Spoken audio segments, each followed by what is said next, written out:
If there is one piece of advice I can give to the younger generation, the people who are about to go to college, or in the English, in the UK, we call it university, and in other places. My one piece of advice I can give you is don't. It is a scam. What's up guys, Freeman here, welcome back to another video. So I'm going to give you a piece of advice that I honestly was one of the best decisions I ever made in my life. And that is, I did not go to university, or if you are in the US, college. Back in the day, right, I was a bit confused. I didn't know what the hell I was going to do, and I was feeling a lot of pressure to basically go to university. And this starts very, very early. I think at the end of my A-levels, one of the classes was everyone would basically come in and you would sit behind computers and you would be like, okay, now pick 3 university courses that you want to do. The whole idea of a gap year, or the whole idea of just going straight into work experience, was just off the table. It is now you are going to pick a university course. And I remember back then, just even picking my A-levels, I really didn't know what I was going to do. I was just picking subjects because they were there. I had no real interest. I remember actually going and actually looking at some of the courses and some of the stuff that I could do for my A-levels and for my GCSEs. And I had no emotional. I remember looking up and down the page and I thought, I don't know what the hell I'm going to do. I don't know, this, and this. So naturally, I picked English and history. And I'm autistic. I picked English and history, and I was bad with words, which goes to show just how well my school experience was. So yeah, I remember everyone actually finishing off their A-levels and everyone saying, oh, I want to go and do this course, oh, I want to go and do that course. And the idea, like I said, of a gap year wasn't even mentioned. I remember one of the first ever properly self-conscious thoughts that I had, because at this point my whole life was on a bit of a roller coaster, I had no real control, was do not go. I remember it very vividly. Something inside of me was saying, do not go to university. And I think if I had gone to university in the headspace that I was in, totally confused, totally sick, totally with all sorts of undiagnosed issues, I would have probably funked out. I would have become a drug dealer. I would have probably have worked in McDonald's, because my brain could not have handled and processed the information at the time due to my previous and now former illness. Now, people don't actually hear about this because college has become extremely fashionable. I think, especially if you're an immigrant, many people think that college is the absolute amazing, or university is the epitome of what you could be doing. It is the key by which you become the next Steve Jobs, or the next Bill Gates, or the next whoever. But what they don't tell you is that people like Steve Jobs and Bill Gates didn't go to university. They barely did any sort of formal education. I mean, they did the basics, but they didn't go through that. They didn't get their degrees. They became successful because they found their passion early, and they worked at it, and they cornered the market, and they were at the right place at the right time to some extent, but also because they really were able to capitalize on their own skills and traits, most of which you do not need from university and college. Now, I will say this. If you want to be a doctor, if you want to be a lawyer, if you want to be a scientist, if you want to go into a job that needs a qualification and you want to do it, then by all means, pay the money, go, get the degree, enjoy your life. This is not directed to those people. I'm talking about the people who take like social studies, the people that take like African studies, or something really strange and really random because, oh, I just kind of want to do it. And they have no future prospects for what they want to do. I tell you, I've seen so many people who have gone to college or university that I studied with in GCSEs and A-levels. They have all finished their degrees. They have all got their college degrees, and they are doing nothing. They are working in McDonald's. We have neurosurgeons in the checkout line in Tesco these days. Why? Because they thought the whole university was the right thing for them, and they go out and they find that there's no jobs, or there's just no jobs for them, because who needs someone with a master's in African studies? I mean, what are you going to do with it? People don't think about this. People think to themselves, oh, I'm just going to go into uni, and I'm going to get all this free money, oh my god. Back when I was on Facebook, I literally would just scratch my head at how people would make posts about how, yes, my student loan is coming in, and they're basically, yeah, this is great, I can go out, yeah, it's free money. It's like, loan. Student loan. It's not something that, oh, it's free money. Oh, but it's fine, isn't it? Because you can pay it off when you start earning money. But guess what? There are no jobs out there, so you never pay it off.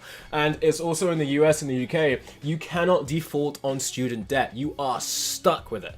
If you don't have any money, tough. And then the moment you actually earn some money, as in you've actually crawled out of the cesspool of working in retail, all of a sudden, oh look, you're earning enough money to be independent. Pay off your debt.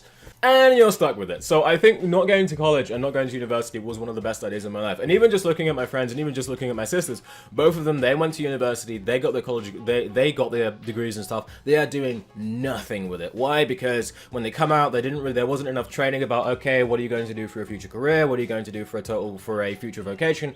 And like, what are the actual real world implications of the thing that you're studying? I think one of them studied like film studies or something like that, and I can't remember what my other sister did. But anyway, like, people who go into university and do all these degrees that go anywhere, they are being scammed, they are being conned, and their money and their time is being siphoned off to people who know that there are no job opportunities out there. And you'll find that there's a feedback loop, like all these people doing all these social justice courses. The only prospect you have if you do many of these different courses is to become a social justice professor. So it's a bit of a feedback loop. The only thing you can do is to go on to teach other people who want to do the same thing as you, but there's nothing out there that can actually help you with it. What most people who actually come out with these degrees and usually become successful at is they come out and they start their own business. Or they'll come out and they're the one lucky 1% who actually get into a firm that actually requires that sort of stuff. I don't know, like all these Me Too movement and different organizations and stuff. And I know that I'm picking on a lot of the social justice stuff, but let's face it, all these studies, like inequality studies, oh my god, there's celebrity studies, there's I shit you not, there is a course called David Beckham Studies.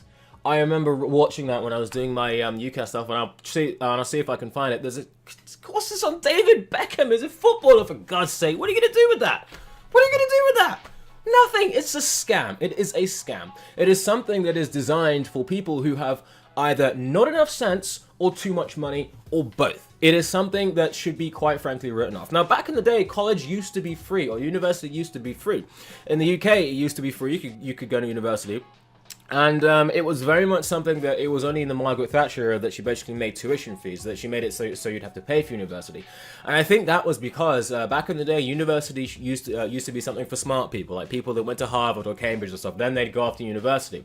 The common plebs wouldn't even think of going to university, even though it was relatively free, it was relatively inexpensive. Many of them didn't really see that as a vocation, because post-industrial revolution era, many of them were basically like, you're going to go work in your father's job because your father was a plumber, therefore you're going to become a plumber and you're going to take over the business or stuff like that. And the women, you're just going to stay at home and take care of the babies. There wasn't any sort of a, let's go to university, let's go off and do all this other stuff. So once university tuition started to become paid, that is when they thought to themselves, how can we think of as many ways to get as many customers as possible? Not students, not the future intelligentsia, no, customers. That is what they see you as. They see you as walking money bags. So they have all of these different courses that they know are not going to give you any sort of a future career, and they conveniently forget to tell you that there's no way to get a job in Malaysian studies. Sorry, rage. So you come in and you think, oh, I'll just go off, and then, I don't know, I'll become a translator or I'll do something else. And I remember there was a lady who I was working with last week, and she was about to go, she was in the very same dichotomy as me, and I'm so glad that I got to her in time, because she was about to be a travel agent, and this part is extremely important. She was about to become, she wanted to be a travel agent or something to do with the travel industry. Now, she had a choice, because she was finishing off her A-levels. She had a choice to either go off and do a university degree in travel agents and the whole agency and stuff like that. Or, because she didn't actually want to do it, she could go off and do the work experience. And this is extremely important. These days, most people care about experience more than they do qualifications. Unless, of course, you want to be a doctor, or you want to be a lawyer, or you want to be a scientist, or you want to be an engineer. Then you need the qualification, and if you have experience, that's great. But if you want to go into the travel industry, or if you want to go into retail or something like that, they care more about your experience. They don't care if you've done, there's like a retail management degree or stuff like that, unless you want to go to the top upper levels of management, and even then they'll be really strict about experience. They'll want to see that you've actually worked it. But anyway, back to her. She was receiving a lot of pressure, like I did, from her parents that were saying, you must go to university. If you don't go to university, you're a failure. And they won't tell you that, but that's the same message that I got. If you don't go to university, you're wasting your life. This is the best thing you could be doing. And if you're not going, it's because there's something wrong with you and stuff like that. And she was receiving the same pressure. Also, her parents are migrants. I find that this is a very, very common thing, is that people who come into the country automatically are swept up by the propaganda that university is the thing to do. It is the thing that you do. And so she was getting a lot of pressure, and I basically said to her, like, look, What do you want to do? What do you want to do? Do you see yourself studying for 4 years in university? She said, no. Okay. I'm going to tell you, as someone who has worked in the industry for a while, in the retail industry, and has worked in various different jobs, they do not care about that. If you want to be a travel agent and you want to be hired, they are going to look at the person who has been working 5 years in the career, who's now been promoted to a manager from scratch. They're going to prefer them to a fresh greenhorn with some big qualification degree that says, oh, look at me, I've got all this. But then the other person, but then they're like, okay, well, what are you going to do in this situation? They're going to give hypotheticals. Whereas the person who has actually worked 4 years in the industry is like, yeah, I know, I've handled that, I've been promoted, this is what I've done, I can do this, and this. I am going to choose as an employer someone who has the experience. Now, again, if you're an engineer, you're not going to do that. I mean, you're going to choose someone who has both, obviously. But even so, it's a total scam. It's a total scam. Like, most of the successful people in the world did not go to university or did not go to college. It is a total scam. The best way to become successful is to find your own passion. And if that involves maths or engineering or stuff like that, and you need a qualification and degree, then go and do it. But we are living in an age right now whereby you can make money literally by sitting behind a camera and just talking about your experiences on psychedelics, which is a video that I tried to do again today. You can make money on anything these days. The opportunities are absolutely endless. But university is increasingly becoming seen as a scam. There's various different videos about that. I'm going to link in the description a video to Alex Becker's channel. He talks about this a lot, and he's a really funny guy. But yeah, best decision of my life. Anyway, free man out and peace.